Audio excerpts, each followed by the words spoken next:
Hello and welcome to the UK and Ireland Minnesota Vikings Fan Club podcast. Here is another episode, another week on after the Ravens game. Tonight we are going to run down the NFL, see what happened this weekend. Knee-jerk reaction to the Ravens game. We're going to go around and see thought of that game. Boy done good, boy done bad. Who was good and bad against the Ravens? A little bit of a mid-season review. We are at the midpoint of the season.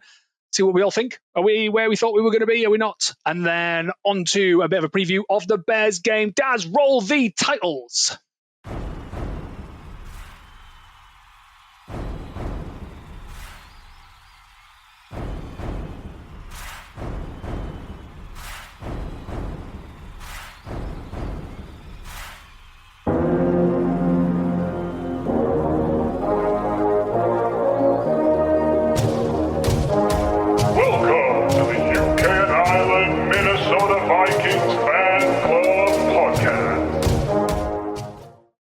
Yes, that's right. You are at the UK and Ireland Minnesota Vikings Fan Club podcast. I am your host and club co-president, Big Deal Rich. And tonight I have got Tres Amigos with me, vice president and all-round nice guy, Mr. John McDonald, content lead, and my mate when I stay in London, TPJ. And we have got chief advisor and our dad, Daz Hales. Say hello, gentlemen. Hello, gentlemen. Hello, gentlemen. Guten Abend. Hello, gentlemen. Hello, gentlemen, indeed. Guten Abend. TPJ has come back all Dutch because he has been in Germany for the game. You got to meet Roger, didn't you? How was it meeting Roger? I did, yes. I met the commissioner of the NFL, and unfortunately, he couldn't make time in his schedule to be on the podcast this week. But he did promise that maybe he would come on, like if he feels like it one day. Yeah, well, obviously. I think, did you mention that he knew me and I was hosting? Oh, I didn't need to. He knew who you were. Okay, obviously. He said he had to wait for the restraining order to kick in and then close down, and then he'll come on. Roger knows me very well from all of the court's proceedings. Anyway, I hope he comes on one stage on our lovely little show. We're going to... Reese is usually here to do the fun stuff. So, TPJ, you're going to stand in, run us around the grounds for the weekend? I certainly am, yes. So let's get right into it, I suppose. We had a AFC West clash between the Las Vegas Raiders and the Denver Broncos on Thursday Night Football, and it was one of the worst Thursday Night Football games there's probably ever been. The Broncos coming out 10-7 winners in that one. Got to be one of the lowest scoring TNF games ever. Then we get to Sunday, and you've got the game in Berlin that I was there for, the Atlanta Falcons playing the Indianapolis Colts. That was a 31-25 overtime win for the Colts. Jonathan Taylor had he had the best rushing performance of the season so far, 244 yards and 3 touchdowns from him. Then the Sunday 6 p.m. games, we'll come to the Vikings game in a bit. But otherwise, you had the Saints playing the Panthers in the NFC South. The Saints coming out 17-7 winners on the road. Unfortunately, the Chicago Bears beat the New York Giants 24-20. They came through a squeaker, and Jackson Dart, I believe, has come out with that one with a bit of a concussion for the Giants. They won't be happy about that. Then you've got the AFC South, the Jacksonville Jaguars playing on the road against the Houston Texans. The Texans winning by a score 36-29. An AFC East clash between the Buffalo Bills and the Miami Dolphins. A complete surprise in this one. The Dolphins running out 30-13 winners despite committing a penalty and having to use one of their timeouts before any time had elapsed in the first quarter. Then you've got the Cleveland Browns playing the New York Jets at MetLife Stadium. The Jets coming away with the 27-20 win. You just can't predict who's going to win almost any game in the NFL this season. And I think that stands tall with the result of the next game, which was the New England Patriots winning on the road against the Tampa Bay Buccaneers 28-23 in, I guess you could call it the Brady Bowl. I don't know. The 9 o'clock games, you've got an NFC West clash. In fact, all of the NFC West teams played each other this weekend. You had the Seahawks winning 44-22 against the Arizona Cardinals in Seattle. Sam Darnold didn't actually have a very good game, but fortunately for him, DeMarcus Lawrence did. Then in the other NFC West clash, you had the Rams beating the 49ers 42-26 in San Francisco. And then another 44-22 victory, but this time on the road for the Detroit Lions against the Washington Commanders. So you had two 44-22 wins in a single day. There have only been two before yesterday in the entire history of the NFL. One of them was this season, and the other one was, I don't know, a long time ago, but it was a bit of a statistical anomaly that you've had three now in the same season and two on the same day. Finally, on Sunday, you've got the Los Angeles Chargers playing at home to the Pittsburgh Steelers, and the Steelers lost that one 25-10. And now we culminate with Monday Night Football, the Philadelphia Eagles against the Green Bay Packers. I'm going to go with... Thank you. Eagles to win on the road 28-17. It doesn't matter what your prediction is, because It's as gonna you be have wrong. already said, no one knows what happens in the NFL this season.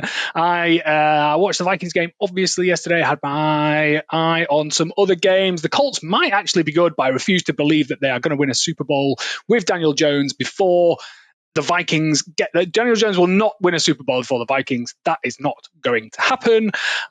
John, why are you mean that for?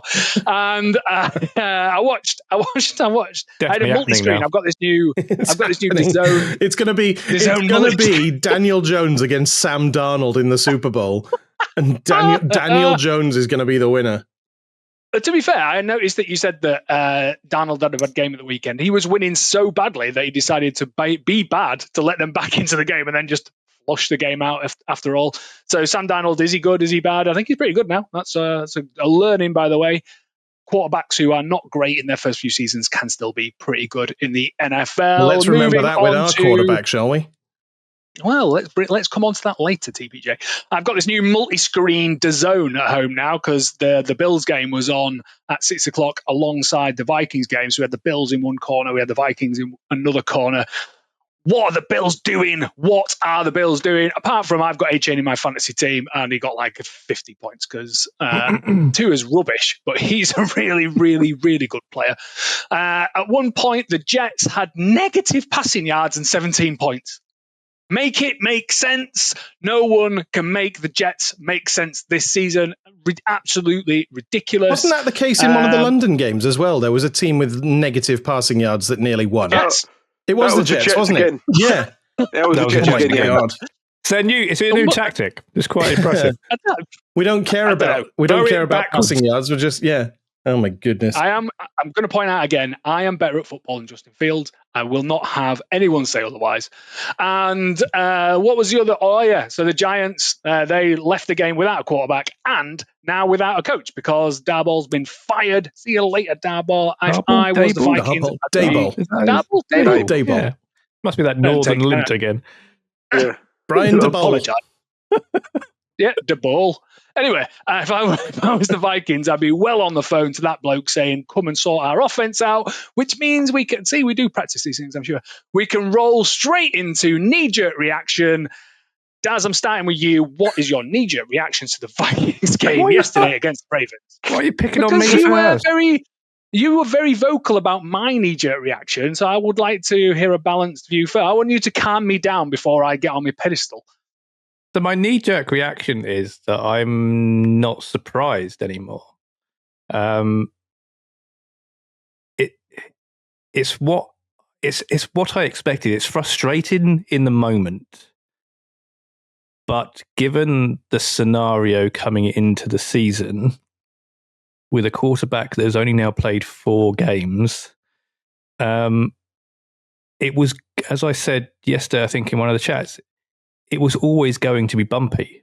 And yesterday's game and this season has been bumpy. Now, it's been bumpy for some other reasons that we weren't expecting, around injuries and so forth, but it was going to be bumpy nonetheless. And yesterday was just sort of a lot of the things were exactly what I expected. There were rookie mistakes from JJ. There were some other weird things going on as well. Frustrating to lose a game where some of it was self-inflicted, but I think I'm trying to not lose my brown over these things, because it's only a game. It's only a game. As the wise have once said, it's only a game. As the singers of the Big Break theme tune once sang. That's one for the kids. Wow. Where did that come from? As we say, it's only a game. It is only a game, same as some other sports are only a game. Coming to you, Arsenal fan John McDonald. It's only a game. It's only a game. Some teams lose in the 94th minute, but you drew. That's a good thing. So how was your knee-jerk reaction to the Ravens game? Yeah, as Darren said, this is you show us at the beginning of the season, this is how we're playing. It's to be expected with a rookie quarterback. I said when we were winning in the first half, I was like, we're going to be punished here for not taking advantage of the opportunities that the Ravens have given us, because we dominated that first half. I don't think anyone can deny that. The defense played amazingly, but we just left them that gap. And yeah, the self-inflicted wounds and what is basically a rookie QB making rookie mistakes. Can't complain. Can't deny or argue with any of that. TPJ, what you saying? Knee-jerk reaction? I'm assuming you got to watch it for a start. Yeah, I got back to the hotel probably about just into the third quarter yesterday evening, and I feel like we just beat ourselves. And just all the time. It's so difficult being a Vikings fan. I say it far too often. But it's the hope that kills you. And it's also false start penalties. And we'll talk about that in a little bit when we get onto boys done good, boys done bad. But when you're committing 8 false start penalties, and that wasn't even like the limit of our penalties. Where is it? Penalties. 109 yards. 13 penalties for 102 yards. 102. It's unacceptable, really. And we got lucky with some penalties against the Ravens as well, I think. But I don't know, terrible. Just frustrating. It feels like they gave up on the game.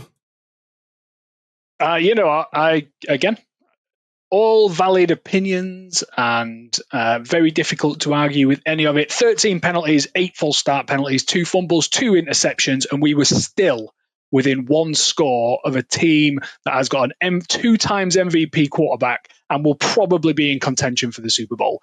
That is not a bad result. What is bad is the stuff what we do to ourselves. It's so frustrating, unbelievably frustrating. I just cannot accept 8 false start penalties in a game. TPJ, I'm sure you know the statistic, but I can't remember. I can't even think of a game that I've ever watching the NFL where there's been 8 false start penalties in a game. Totally unacceptable. When your kick returner fumbles the ball twice in a row, that is unacceptable. I'll come on to JJ McCarthy later because I don't blame any of the game on him. Yesterday was a learning curve for a 4th game rookie quarterback. That's all I'll say about it until we properly start talking about JJ McCarthy. I do have the stat. Ooh, go on. The last time a team had 8 or more false start penalties in a game was the Buffalo Bills in 2009. They had 9. And was that? Who was were they away? away? Were they away or were they at home? Yeah. Because having 8 false starts at home is ridiculous. Away, maybe you could forgive it. Oh yeah, it was at home. It was this. The stat is specifically. So the last time an NFL team committed 8 or more false starts at home was in 2009 by the Buffalo Bills. They committed 9. The Vikings' 8 false starts are tied with the 2005 St. Louis Rams for the second most by a home team since at least 2000. Wow. Just like I say. Anyway, we'll talk about more of that. We'll talk more about that in a minute. But I feel like we're just Groundhog Day, press repeat, copy paste. What are the coaches doing game to game? What are the coaches going to do this game? What are the coaches going to do this game? What are the coaches going to just unacceptable, unfathomable mistakes in a game where you just take a massive shotgun and plow it straight into the middle of your foot and shoot yourself directly into it. Some of the stuff yesterday, I understand why Daz was trying to talk me off a ledge, because I was, let's just say, animated at some of the stuff that we were doing yesterday. I found it a little bit unacceptable. Maybe my knee-jerk reaction yesterday was a little bit hotter than my knee-jerk reaction today. But on reflection, a lot of my opinions of what happened yesterday have not changed. Have not changed at all. JJ McCarthy is a learning quarterback. I think everyone else on that team, I can't look at that team and say, oh yeah, he's surrounded by rookies that are all making mistakes. I can't look at that team and say he's surrounded by first-year coaches that are making mistakes, because that's not the case. Everyone else around JJ McCarthy should be doing better, and they are not. And that's the frustrating thing, because there is going to be mistakes by JJ McCarthy, and everyone else has to do the things right so those mistakes don't impact the game too much. That's my opinion. That is my opinion. Daz, I apologise for getting a little bit animated yesterday. I apologise for maybe some of the things I was saying on the chat. You have a different perspective of how we should be as fans, I understand, if you wanted to bring that to just in our pre-production meeting, I suppose. So I wanted to share an open letter. I just wanted to read it out. It's not mine. It's from a gentleman called Stephen Gadd. He's an American fan, and I thought when I read it, it really resonated with me, and it was both in the sense that it was something that I felt, but it reminded me that I need to look at things a little bit differently. My PC just went dark, and so hopefully you still heard me. Mood lighting for a second, mate. We're now. So 50p in the meter. There we go. So I am going to. I'll read it out, and then I asked him if it was okay if I could share it. So I'm just going to read it verbatim. So yes, this is an open letter from a lifelong Vikings fan. I started watching the Minnesota Vikings in 1969 when I was just 10 years old. My dad wasn't much of a football fan, so I watched my first game alone. The Vikings versus the Rams. That was the day I fell in love with the game and with the Vikings. Growing up in Kansas, I always felt a bit of an outsider. My team was hundreds of miles away, and there weren't many people around who shared my passion. I'd spend hours flipping through catalogues, especially the Sears Christmas catalogue, staring at all the Vikings gear and dreaming of owning even one piece. I couldn't afford any of it, but that didn't stop me from imagining what it would be like to wear that purple and gold. Back then, I used to dream about being able to talk about the Vikings with people who loved them as much as I did. Decades later, the internet finally made that possible. I joined groups, forums, and pages full of Vikings fans. For a while, it was everything I had hoped for, sharing memories, celebrating wins, and commiserating after losses. But over time, something changed. With each passing season and each heartbreak, the frustration among fans grew. The tone turned bitter. Where we once lifted up our players as heroes, now fans seem to tear them down at every opportunity. Even in winning years, people demanded that coaches or general managers be fired, or that certain players be traded or cut. Every fan has become an expert, convinced they know more than professional coaches or front office personnel. The anger has gotten worse each year, and the easiest target is almost always the quarterback. It doesn't take much football knowledge to blame the quarterback, and too many believe that if we just find that one super quarterback, everything will magically fall into place. But football doesn't work that way. It takes a team, players, coaches, and staff, all working together. Where I once wanted to be surrounded by other Vikings fans, I found myself quietly walking away from online groups and conversations. The negativity has become exhausting. Too many fans have turned into keyboard warriors, saying things online they'd never say face to face. In the old days, there was respect, not just for players, but for each other. We used to just be fans. And being a fan comes down to two choices. You can cheer or you can boo. But you don't get to coach. You don't get to be the GM. And you certainly don't sacrifice what the players do. Their bodies, their times, their hearts. These men give everything they have for the game and this team, and they deserve more than to be torn apart by people who claim to support them. Somewhere along the line, too many fans lost sight of what being a fan truly means. For many, it's no longer about love of the game or loyalty to the team. It's about chasing that elusive Super Bowl trophy so that they can finally call themselves champions. The fans don't win championships. They don't play, coach, or lead the team. Yet some act as if the team owes them that glory. I can't relate to this anymore. I don't want to be part of that kind of fandom. Every year, no matter who's in charge or who's on the field, it's the same chorus. Fire the coach, trade the QB, cut this guy. The anger never stops. Football is supposed to be entertainment. It's supposed to bring us joy, excitement, and maybe even a little heartbreak, but not hate. Somewhere along the way, that joy has been lost for too many.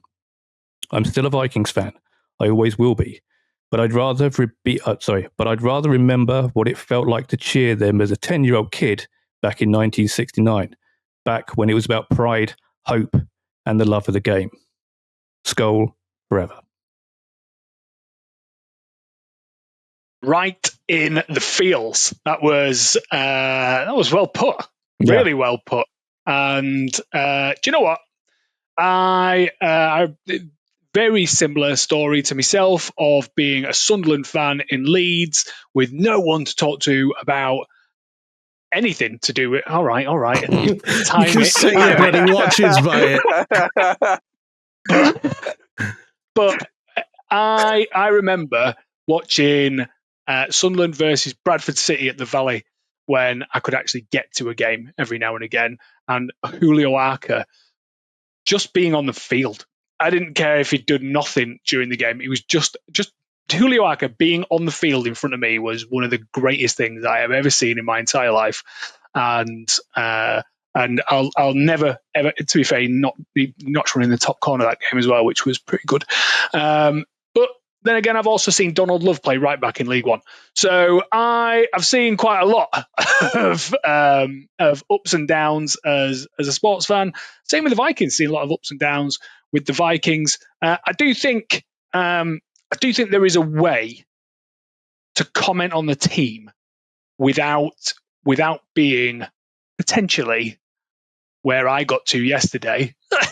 but I get that. You know what?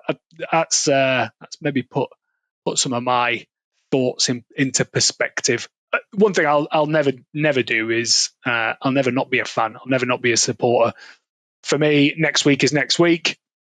Even at halftime, third quarter is third quarter. Even in the fourth quarter or the last drive, you forget about everything else. You support your team as they snap the ball. It's just how I am, how I always will be. I always want to be competitive. But you can still have opinions on how it's all gone. And speaking of opinions, let's ignore all that and go straight now. Let's criticize the team. Well, I mean, we could just ignore all the boys done bad this week and go just concentrate on boys done good. If anyone feels like, if anyone doesn't want to do a boy done bad, you don't do it. At the end of the day, I'm going to do it. But if anyone doesn't fancy doing it, I will be constructive in my feedback on Boyd and Bad. But I can't remember the running order of this. So I'm just going to look around my screen and pick John. John, Boyd and Good, Boyd and Bad for this week. Yeah, I'm going to start with Boyd and Bad this week. And to be honest, I'm being really picky here. But I've gone with Price. Because 2 fumbles in a row. I mean, the second one, I can't blame him for. That is just a freak act. That was just a freak accident. But yeah, I generally thought that Thomas had stripped the ball off him when I first saw it. I was like, "What is going on?" Yeah, but this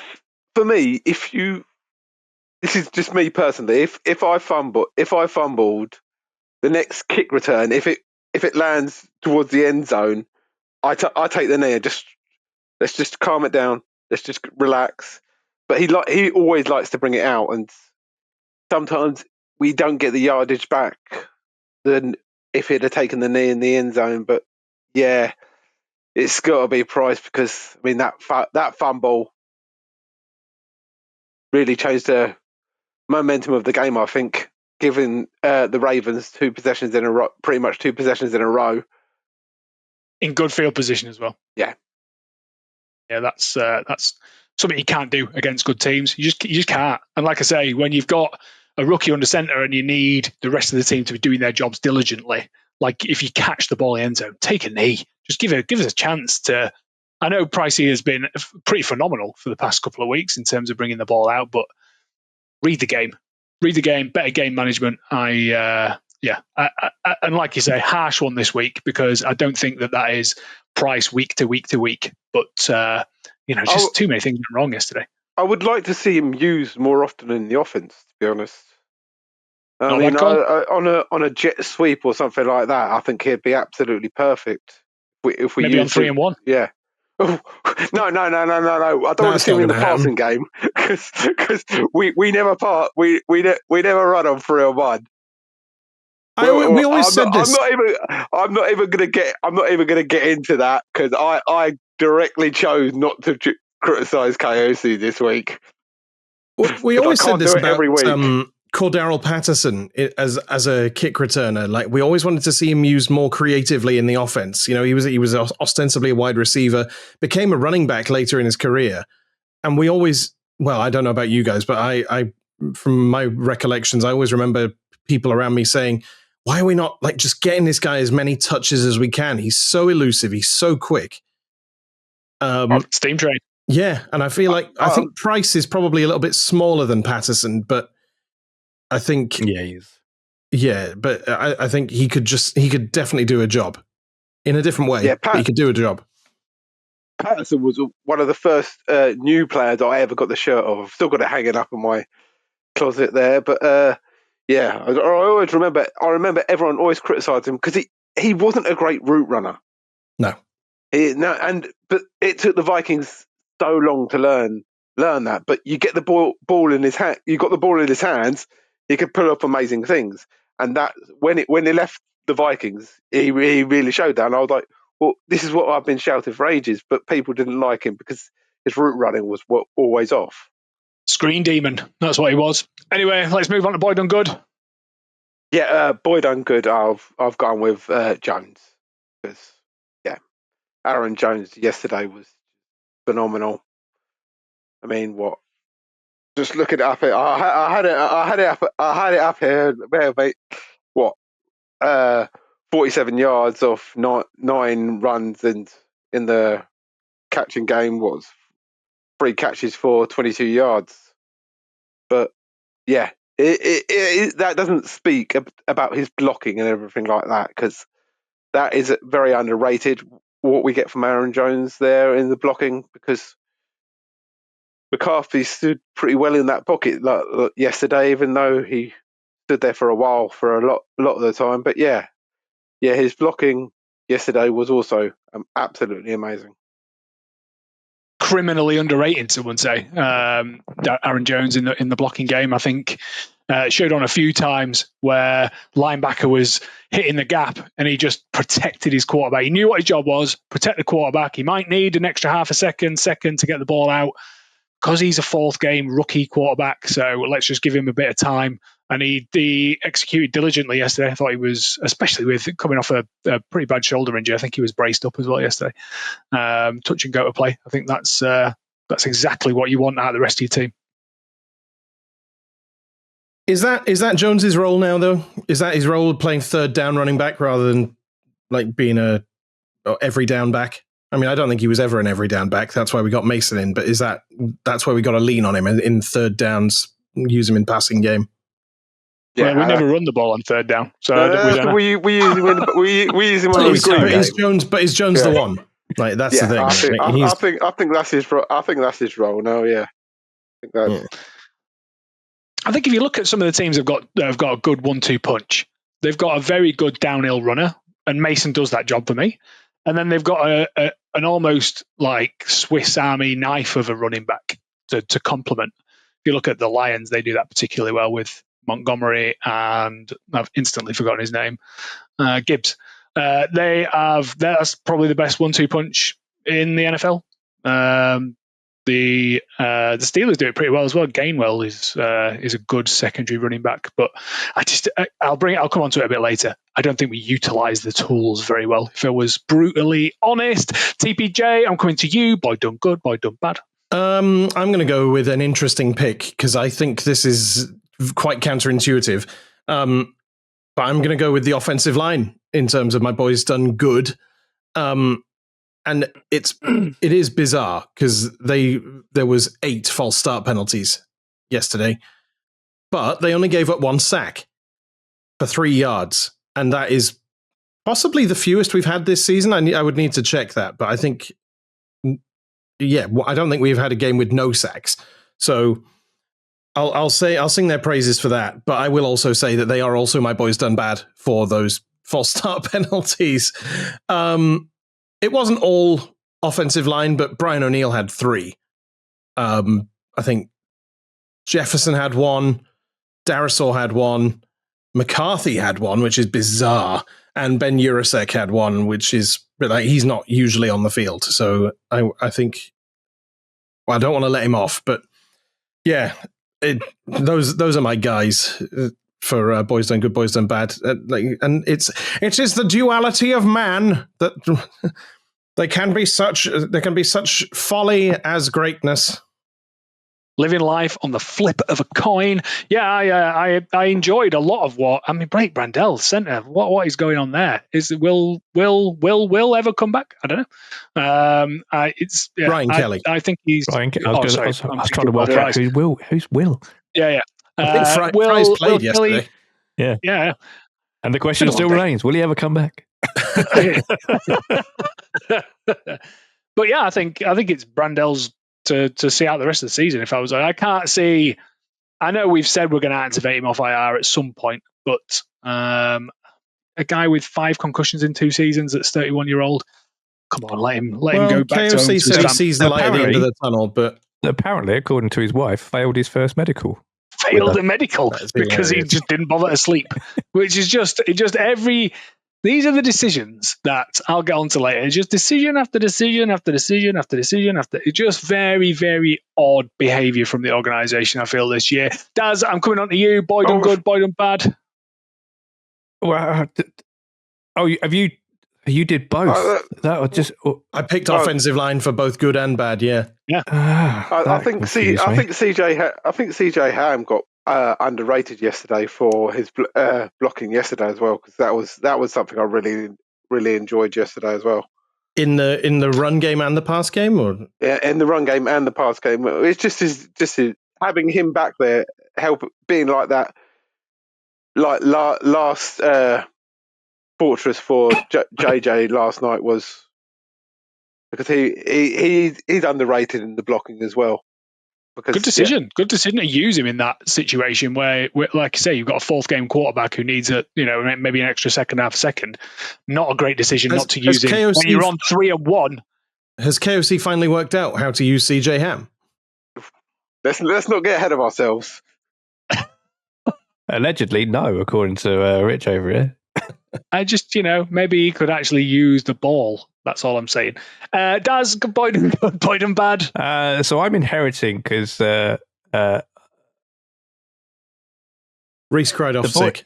Yeah, Reese cried off sick. No, I'm sure it is. He is genuinely sick, and we wish him the best. But. Yeah. Yes, get well, please, Reese. If you're not here, you get ribbed. That's the way it works. So I'm inheriting his boy done bad on his behalf, which was Justin Jefferson. So, I mean, he didn't have a great game, and I don't think it was necessarily all. I think some of that blame probably could be on him. I think he would openly admit he didn't have the best game. Looking at Reese's notes that he provided with us, I think one of the things that he was concerned about was there was a bit of a lack of attitude. Certainly after the interceptions, he kind of just checked out a little bit. But I think that happens a lot, especially after that slip. I think it's your own internal frustrations kick in, and you're more standing there blaming yourself and feeling sorry for yourself rather than switching back on. But he didn't have a great game, and there were a few catches that I think we have higher expectations of catch ability of a ball thrown and a catch radius when it's going to JJ, because he has done such incredible things, even looking at last week with the one-handed catch for the touchdown to bring that in and those sorts of things.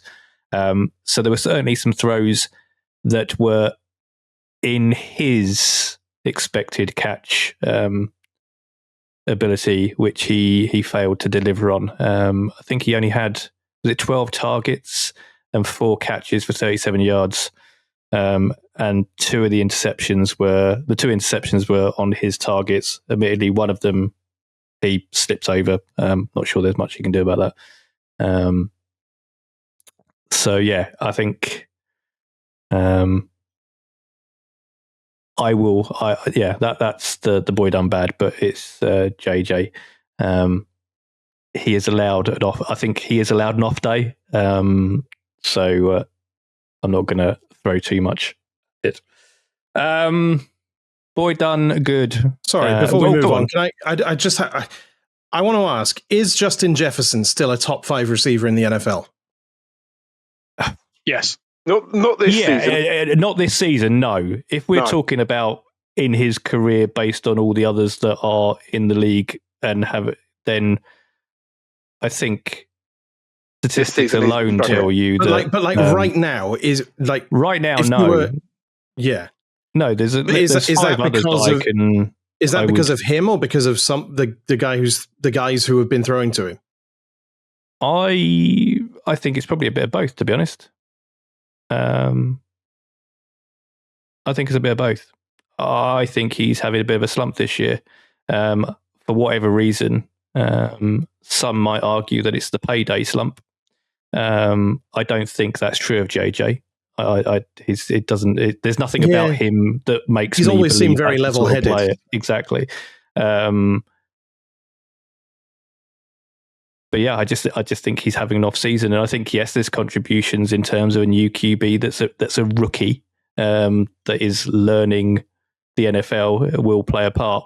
But coming on to my boy done good, Naylor, and also Addison, they are having good games and receiving, and they're not having the same issues. Now, I appreciate that JJ is defended very differently, but that hasn't caused him as much trouble previously. So I think it's a combination of things.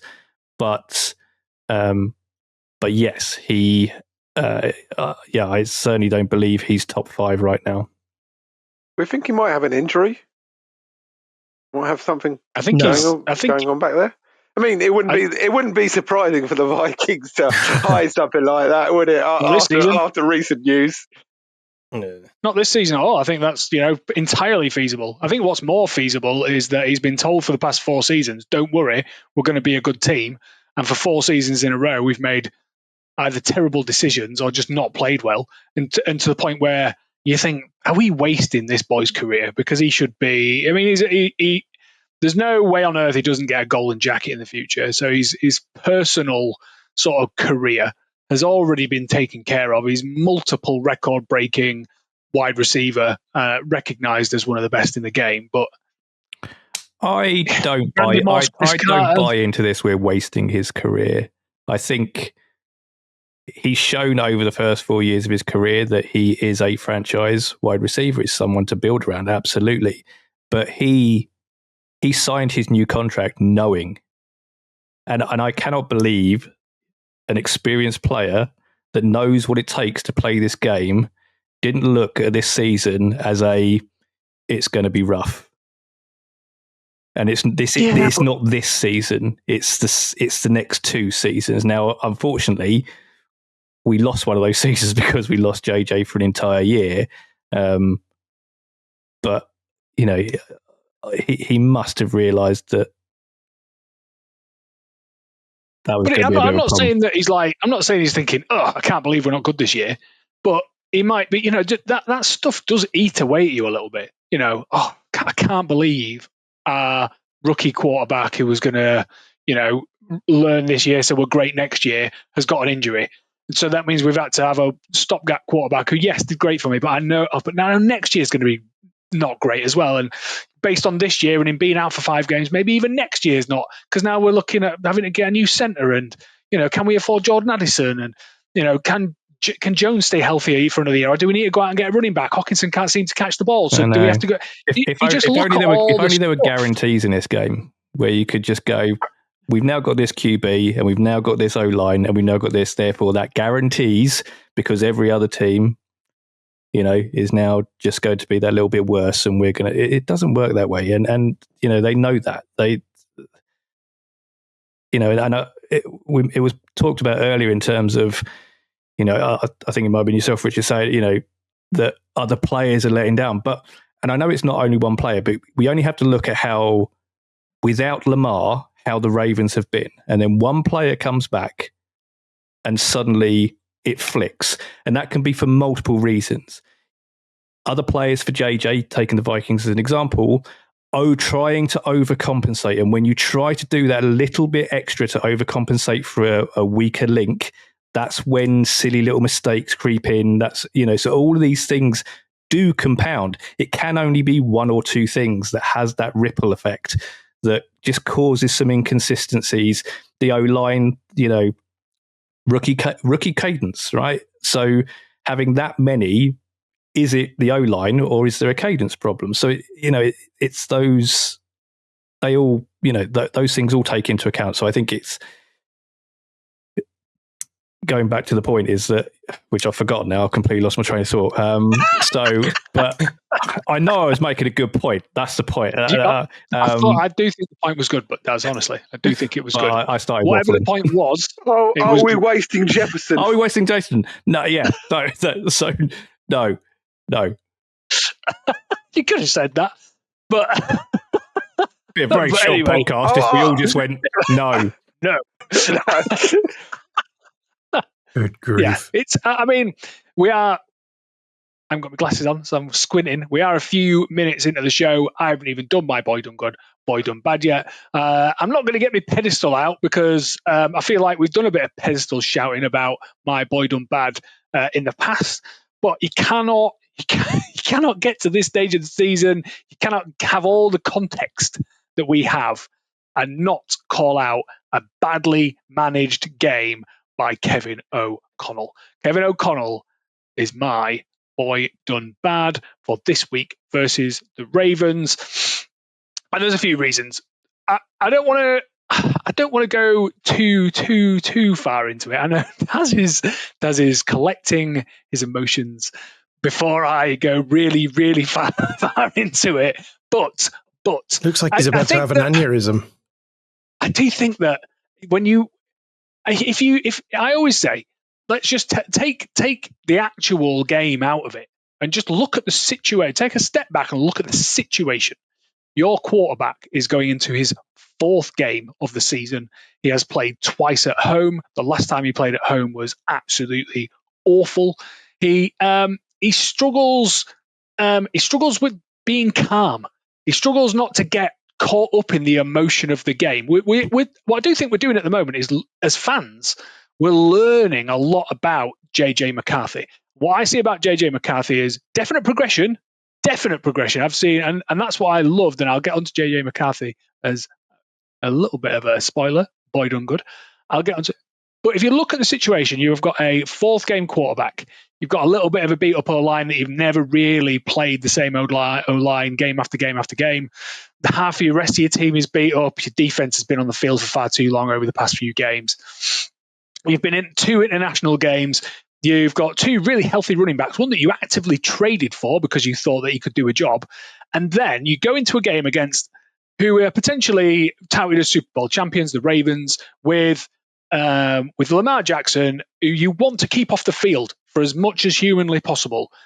And you only run the ball 13 times in a game. I don't understand. Stepping back, you would say, I tell you what I did. And this is one because Reese has cried off sick. And he told us in the week, stop using AI because I don't like it. What I did was I put the situation into AI and asked it what the play call would have been on 3-1.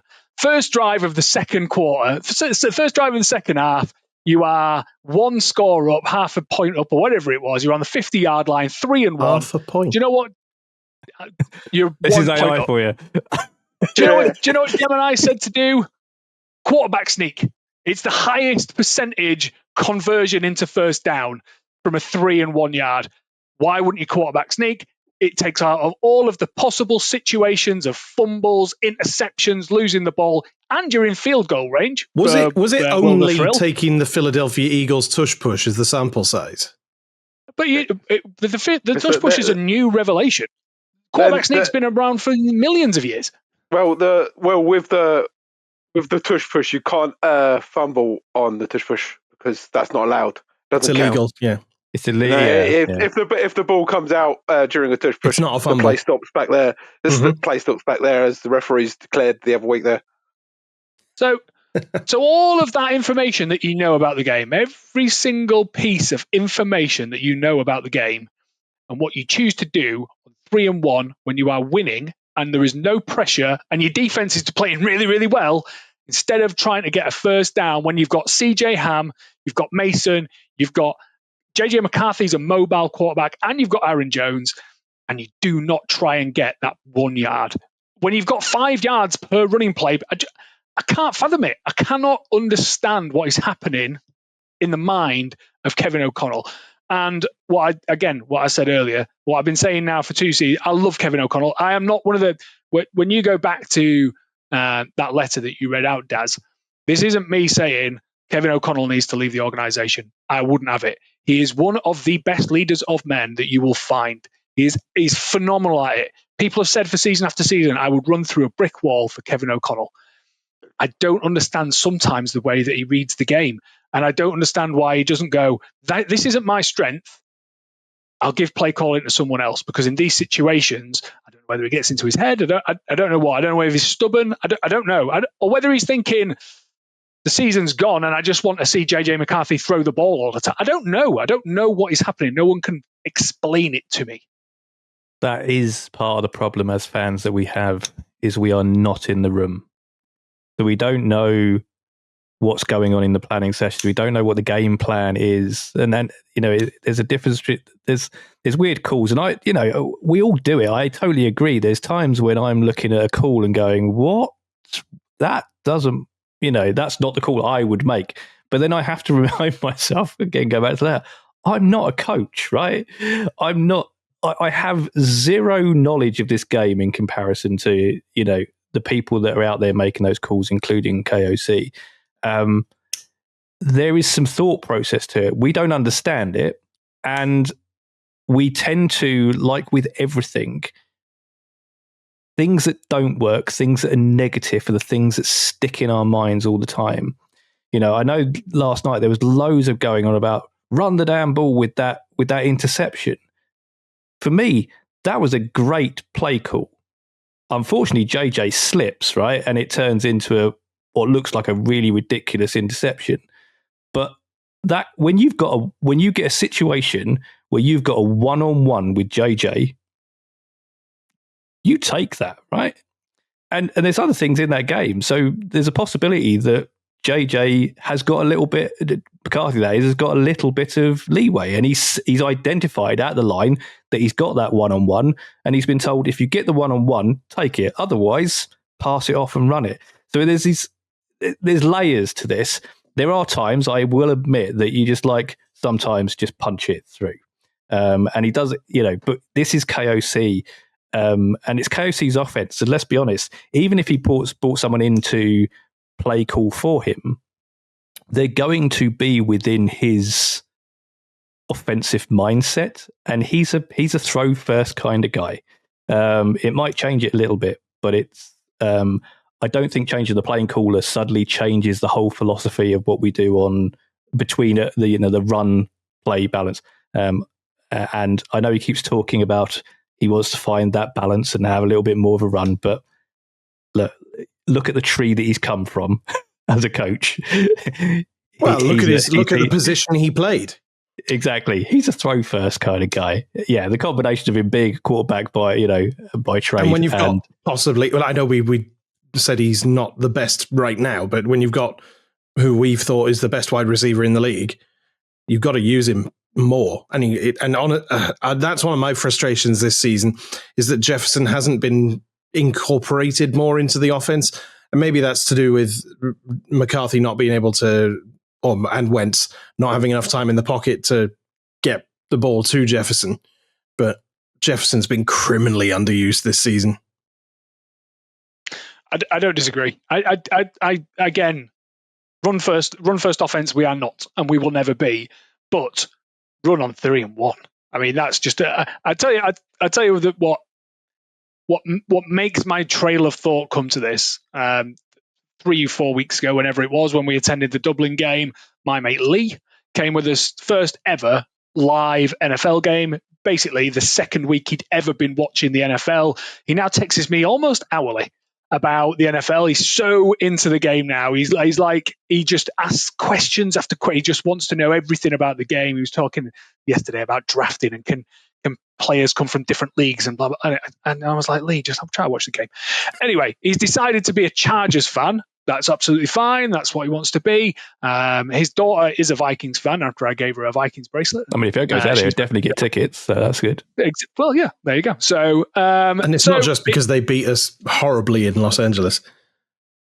But what I do find is that someone without a huge amount of knowledge of the game, admittedly for him, I'm not disparaging him, but he will message me and go, "Why have you given up 8 false start penalties in this game? Why does that happen?" And I'm like, oh, okay, so for some reason we have 2 cadences, and for some reason none of the O-line know either of them, and we didn't decide to just. I mean, at that stage, you just tell him to clap and go back to college stuff. Just clap the ball. Stop giving away penalties.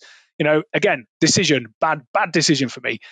And then he messages it. He goes, "Well, you're on 3-1. Why? And you've got 2 running backs. You've got 5 yards of carry. Why aren't you running the ball?" And I'm like, I don't know. I don't know why I'm not running. For me, that's a poor decision. And he'll message me and go, "Why are you fumbling the ball twice?" All of these things that I'm like, I haven't got an answer for. He's asking me. He wants to know more about the game, and he's a complete novice.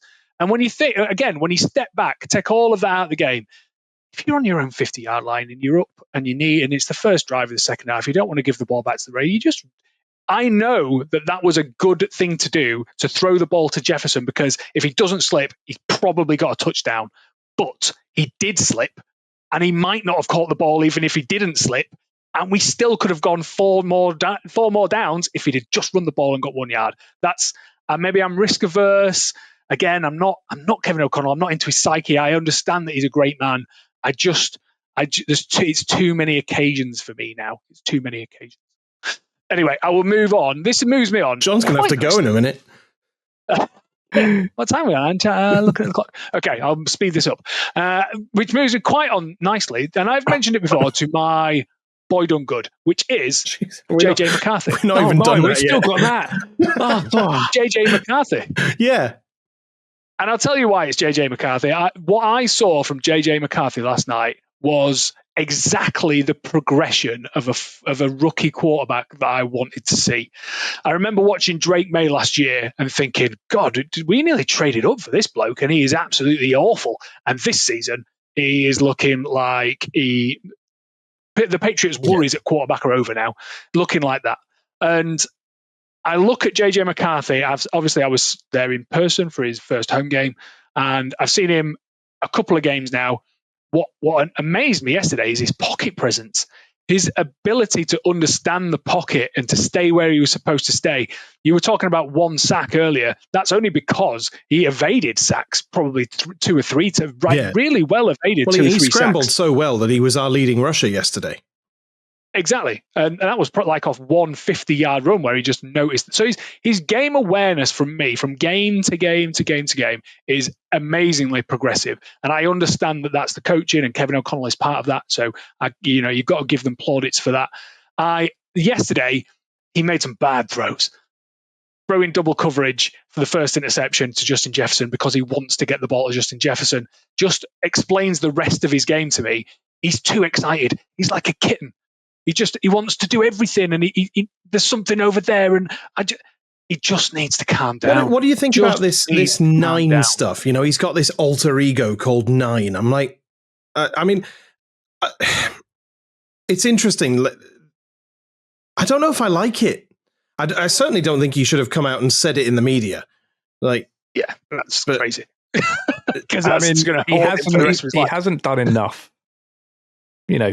Jets is an alter ego, but yeah, he'd done enough before that became a thing, before he started talking about it, that he was already, halfway to Canton.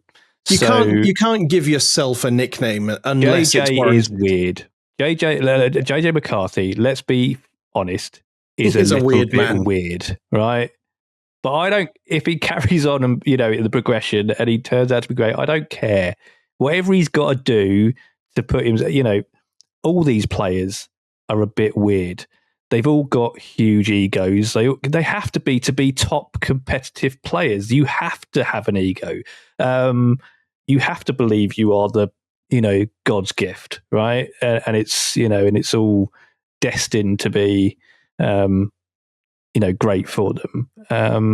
It's what drives them. The whole sitting there and doing his it's just all part of who he is, and yeah, he's just a little bit weird, but go on, John. Speaking of weird, you're welcome. It's a good job he's in my mute because he's saying some really things I would have to block out. Wow. I mean, you're glad I was on mute there, Rich, because the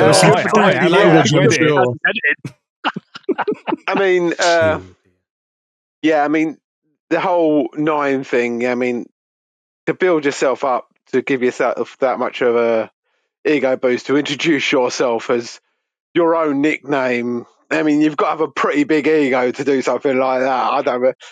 But he's going to be changing his name to Nueve, like Ocho Cinco eventually, isn't he? But you've got to think these QBs have been told they are the best at what they do since about 10 years old. You are the best. You are the best. You are the best. And eventually they're going to believe that shit. It's like those. It's like if you ever watched Britain's Got Talent or The Voice or the X Factor or what it was, and you have those ones that come on that are absolutely scratching at the chalkboard and they're awful, and you're like, and they go, I don't, and they all get no's, and they're like, I don't get it, and it's because mummy and daddy have been telling them how great they are, and the reality is that they've just got through 3 or 4 auditions before they're even on the telly, because they're good entertainment, but they don't realise that. To be fair, though, people are blowing smoke out their backside, and they love it, and they build egos. JJ McCarthy has had like 2 losses his entire playing career before he got to the Vikings. So I think he's got a little bit of a.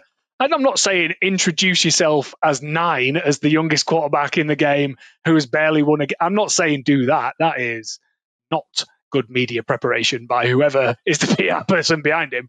But I do think he's got a right to be a little bit arrogant. I think the PR person behind him was going, "Don't say that. Don't do it." That was not in the notes. Don't say that. I didn't put that in the script. But giving him your boy done good yesterday, I think that's a bit much. He did exactly what I wanted him to do. He had under 50% pass completions. Can I make my point before you start defending him? Sorry, go on. Can I make the point? Can I make the point before you start jumping down my throat here? I've muted him. There you go. Because it wasn't just the interceptions and everything like that. It was the wild overthrows. It was the absolute. You're right. He's probably too enthusiastic in the pocket. He gets too excited and everything like that. I mean, he was wildly overthrowing our receivers yesterday, just above their heads all the time. Okay, I've come on in here and said that I'd rather you overthrow someone so that at least the defender can't get it as well. But the amount of times he was overthrowing receivers yesterday was just ridiculous. And how you can turn around and give that boy a boy done good yesterday, I can see where he can improve, and we didn't expect him to be perfect yet. He's only a rookie, but yeah, giving him the boy done good is.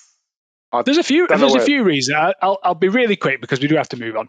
But I think if you look at his accuracy statistics, first quarter he's always fairly accurate, like pretty decently accurate, and then he gets caught up in the game and the crowd behind him, and again that's why I go into why we need to manage the game a little bit better for him. We need to calm him down, not let him throw the ball like a cowboy every time. There's just no need to do it. You calm him down. He's a 22-year-old pepped up 9 quarterback. Just let him calm into the game, and let's not make it so tense all the time. But some of the stuff he did yesterday was great. I mean, the quarterback, the touchdown throw to Naylor was brilliant, and the sideline throw in the first quarter to Naylor, again, that was brilliant. He had some, he just did good things. That trick play, I think if someone doesn't whiff a block on that trick play, he's out and down. So what I'm saying is that that game yesterday, the things he did in that game yesterday don't happen in game 1. The progression you can see, and that's all you can ask for this season. As I'll full circle back to Darren's point, we are not expecting to win the Super Bowl this year. We're not expecting now even to get into the playoffs. All I want to see is some half-decent game management so that JJ can learn the game. So next season, we're actually a half-decent competitive team. Yesterday, I saw loads of progression from JJ McCarthy, and that's all you can ask for at this stage in his career. Just progress, be better, learn the game, and do the next thing.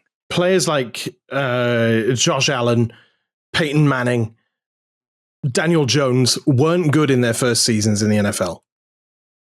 First seasons under center. Cristiano Ronaldo wasn't a good player in his first, or he wasn't a very good player. He wasn't the player he became when he came onto the scene at Man United. Yeah, he's no Messi though, is he? Let's be honest. Agreed. So yeah, I agree. Give McCarthy time. He will hopefully come good with the right guidance. Yeah, I see both. I can see why John wouldn't necessarily see him as because he wasn't lighting it up out there in true fashion. And I think this is part of the problem with we have with JJ is that when he has a great game like against the Lions, suddenly he's the Messiah. He's this greatest thing, and then a bad throw or a couple of bad throws, and suddenly social media blows up and goes, "Oh, he's a bust." He's not. He's a first-year quarterback in his 4th game, learning the game. He's 22 years old. He's still the youngest QB, even based on those that were drafted this year. He's a young guy. The 9 thing, that's partly a maturity thing. He's a little bit immature, right, in that sense. But So yeah, we're just going to have to go through the growing pains with him, but stick with it, and we might actually, following KOC's mantra of clubs giving up on QBs before QBs giving up on clubs. Let's just enjoy the process. It's going to get uncomfortable at times, as it already has. Just not to overreact, I think. Talking about uncomfortable, talking about sort of progression through the season. We're at the midway. How do we feel? How do we feel about the midway Vikings season so far? It has been a mixed bag. I think that's putting it lightly. John, I'm coming straight back to you. Just give us a sentence. How's the season gone so far? It's a very Vikings season. Sometimes we're good, sometimes we're bad. Fair. It's a mystery box every week. I like that. It's like when no one's put a label on the donuts. You're like, ooh, what's in that one?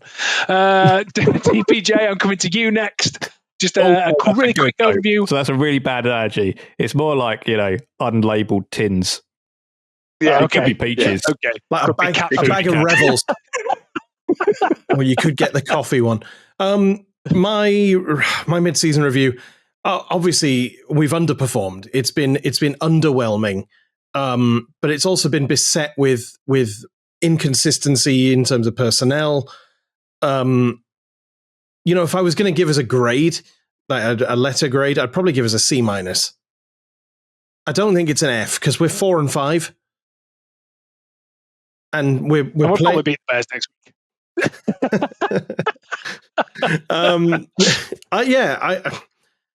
I think it's a C- season so far. I think that's fair. Daz, would you give it a curly cur? Would I give it a curly cur? Well, considering a kicking probably cur without the minus the... as well. I think it's, I've always felt that this season was going to be sort of a 50, maybe just above 50, and we seem to be on that trajectory. Win one, lose one, win one, lose one, right? And there's, as we said, there's things that have happened this season that weren't expected in terms of the injuries, but injuries do come along in every season, so it's to be expected a little bit. It's just sort of all been key players really that's kind of not helped, and that might have changed maybe one or two of the games that were losses into wins. I'm thinking predominantly possibly the Steelers game, for example. I think that could have been a different result with a few of the injuries not happening, but. Yeah, it's and me not being in the stadium. Yeah, and you not being in the stadium. You just not going to the States. That might have given us another win. So there's some extenuating circumstances that have not helped. But all in all, it's it's been we've had entertainment. We've had the Lions win that was amazing, and so. It's those bits that I think we have to hold on to this year, not this game where we've got beaten by a very good Ravens team. Let's be, with very, very good players. Let's not hang on to those. Let's hang on. One score. Yeah, let's hang on to the positives. Let's hang on to the great moments of beating Detroit, and just just enjoy the highs and try and brush off the lows because they will happen. And 3 of our losses have only been by a score. It's been mental. Yeah. I'm going to give us a curly cur. And we're 2-0 in the NFC North, by the way. Exactly. Yeah, which is great. I've never been described as an extenuating circumstance before, but I'll take it. You have, just not to your face. Yeah, that's fair. And I'm going to give us a nice little curly cur. I think some have been a star, some have been a kicking cur. So I just think that it's just consistent, absolutely consistently inconsistent. And the old adage of the perfect opportunity to miss a perfect opportunity, that has been the Vikings this season. Unfortunately, yesterday was just a kicking our own self in the teeth, which is very unhappily experienced as a fan. But we move on. I'm taking the positives out of the game. The defense were awesome. The defense has been pretty good for most of the season, where we haven't kept back to keep them really on the field. But we move on. I'm looking forward. I'm looking forward to the Bears game. So we have got another game next week against the Bears. I'm checking the time. I think John has to go very soon. I am looking forward to the Bears game. We've got two meetups, one in Leeds, one in London. Sorry, I couldn't do Manchester this season. It's just life. Life is going the way. But if you can join us in Leeds, we're meeting at the Box Bar at 5 o'clock. We've got our own little area next to the shuffleboard. So if we do start playing badly, we can play a bit of shuffle. John, you've got a new venue for London. Tell us all about it. Yeah, we've got a new venue, a more family-friendly venue, because the Hippodrome doesn't let under 21s in because it's a casino. So, but yeah, we're at Curb Social Club in London this week. So yeah, it's just about a 5-10 minute walk from Liverpool Street Station. So yeah, that's where we're going to be meeting up in London this week for the Bears game. Enjoy it, mate. Enjoy it. We'll do because we are running out of time. We'll do a really quick whip round. TPJ score prediction for the Bears game. Vikings to win 23-18. No, not 18. 17. And 23-17. Lock it in. John, Bears score prediction, please. 17-10 Vikings. 17-10 Vikings. We always have. It's tradition. You have to have a Vikings win. Daz, what's your Bears prediction score? So we'll win because it's a divisional game, and we've just come off a loss, and we're alternating. So it's going to be a Vikings win. I think it'll be close though. 23-24. 23-24. That is close. I'm going way less close. I've watched the Bears on a few occasions this season. Flukes, absolute flukes. And sorry, after what you've just said, could I take my back? I need to reverse it. Clearly, you've just jinxed it again.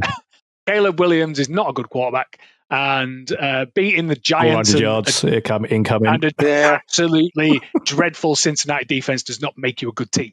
So I'm going to say this is where we get it back in the building. We have some more of those coaches and captain speeches. We look at the tape, we turn it round, we run the game really well. All that stuff that I've told them to do well, they're going to listen to, and they're going to do it well this week. So I think I'm going to go Vikings big win. I'm going to go Vikings 33, Bears 14. I've got no... Where are we scoring 33 points from? Hey, you wait. You just wait. The belief is back in the building. So it's also just somebody just dawned on me that we were going on about McCarthy with his number 9. We've got self-proclaimed BDR over here. That was the point I was making about earlier. But oh my god! All I'm saying is that you guys have told me I'm the greatest podcast host in the history of the podcast, so I'm just believing it now. This is me manifesting BDR. Anyway, so what I am saying is that come down to Leeds or London, watch us smash the Bears 33 points to 14. So this is the bit where Reese usually does all the spiel. Does anyone want to do it? We are running out of time. Yeah, I'll do it. Okay.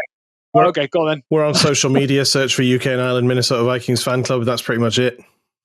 Thanks for watching. We certainly are. Certainly are. So that's that done. Easy. The next thing is to say thank you very much for listening to us for just over an hour. It's been a pleasure having you join us to witter on about the Vikings. And the last thing to do is to make sure that you say goodbye, gentlemen. Goodbye, gentlemen. Goodbye, gentlemen. Bye, gentlemen. Bye, gentlemen, indeed. Thank you very much for listening. Cheers. Ta-ra. Bis bald. Ta-ra. Ta-ra.